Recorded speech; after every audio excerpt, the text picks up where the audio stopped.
gumising na lang tayo after 6 years. Baka may pag-asa sa susunod.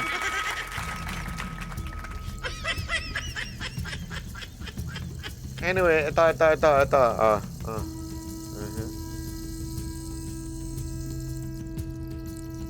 isa pang magandang topic to. Sumasalampak na lang sa sahig ang ilang pasahero sa NAIA matapos mag-post ang ilang nakagat daw. Ayan, banat ba may homeless ba sa Japan? Meron din naman po.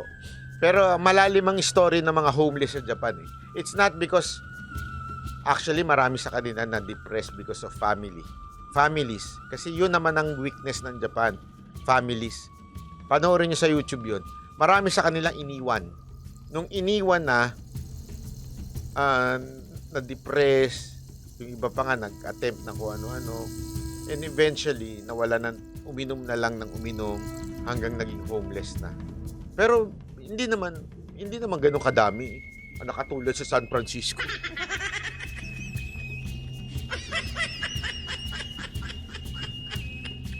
San Francisco parang zombie town. Weird nga yun. Pero mayaman sila. Pero grabe homeless to. Yun ang homeless talaga. Parang job homeless job yun. Ng surot sa paliparan. Ang pamunuan naman ng airport, tukay na raw ang pinanggagalingan ng mga surot at naglilinis na. Nasa frontline ng balitang yan, si Jenny Dongon. Puno ng Ay, mga grabe naman yan! mapupula at makakating pantal ang hita ni Katrina. Ang mga ito, kagat na mga surot. Nakuha niya raw mga ito sa metal na upuan sa departure area ng NAIA Terminal 3. Dagdag pa ni Katrina, Grabe Mantakin mo Pilipinas. Ay, surot ang problema. Ang tindi ng problema ng Pilipinas, Kung yung sa ibang bansa ang problema sa airport, yung mga terorista. Sa atin, surot.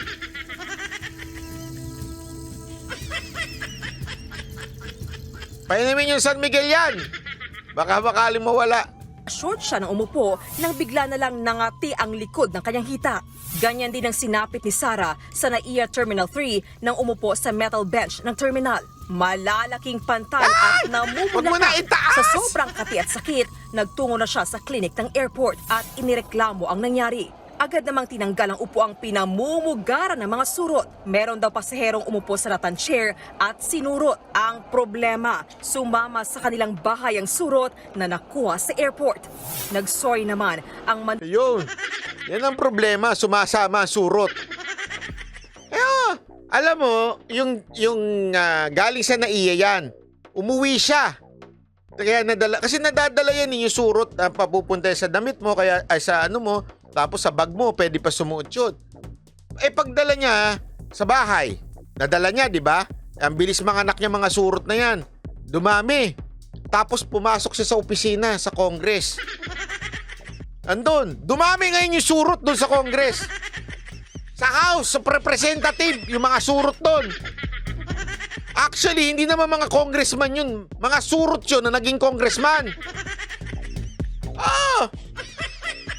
Ganun talaga nangyari doon. Yan ang istorya ng surot. Mula sa airport, napunta sa bahay, napunta sa House of Representatives. Yan ang surot yan, no? Naging congressman bigla. Nila International Airport Authority sa mga pasaherong namantal. Nila, natukoy na nila ang mga upuang may surot at tinanggal na nila ito. Ipagpapatuloy rin daw ang schedule ng pagdidisinfect sa mga gamit sa paliparan. Ilan sa mga pasaherong nakausap ng News 5 ayaw umupo sa metal bench. Nakasalampak na lang sila sa sahig. Siyempre po Makati, dito na lang kami. Kesa sa surot. Kita mo, anong klaseng... Wala. Hindi mo na alam mo, sensya na ha.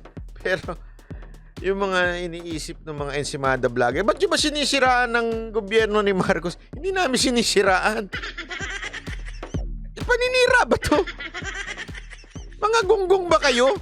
Bulag? Anong tawag nyo dito? Don't tell me, kasalanan pa rin ni Duterte ito. Hindi, galing yan, panahon pa ni Duterte, mga surot na yan. Ba't di nyo pinatay? Ba't di kayo naglinis?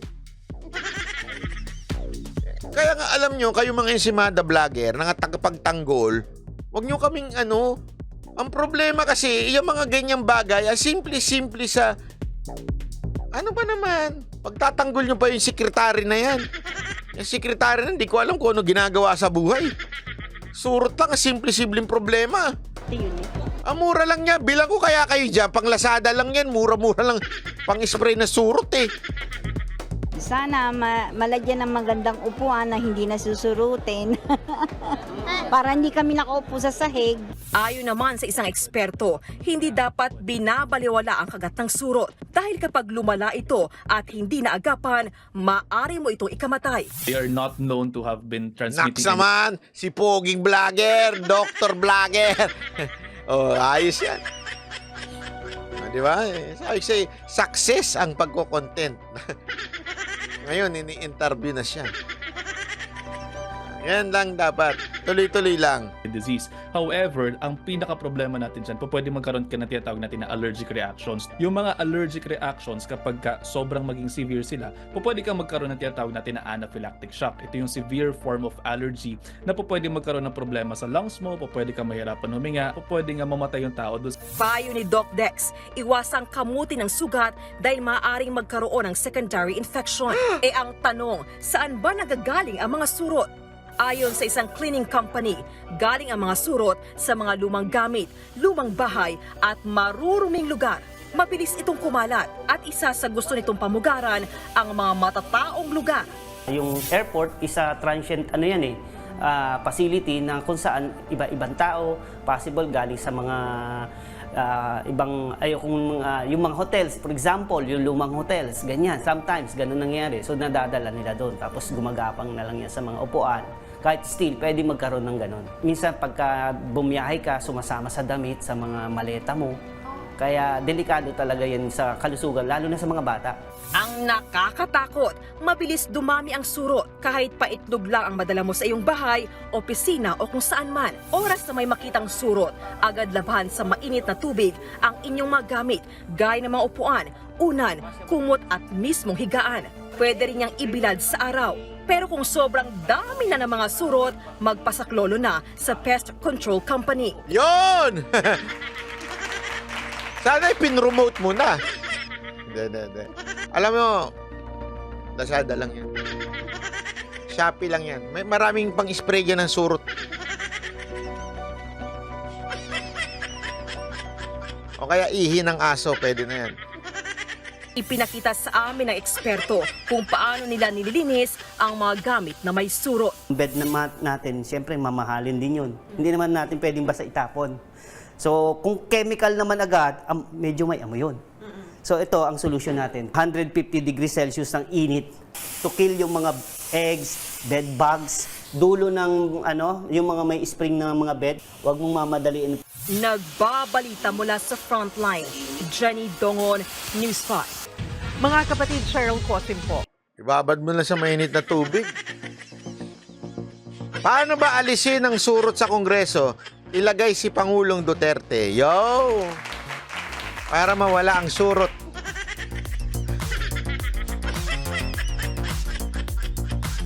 Ayan talaga niyan. Solusyon sa surot sa Kongreso. Tanggalin naman. Ipasok si Pangulong Duterte dyan para mawala sila.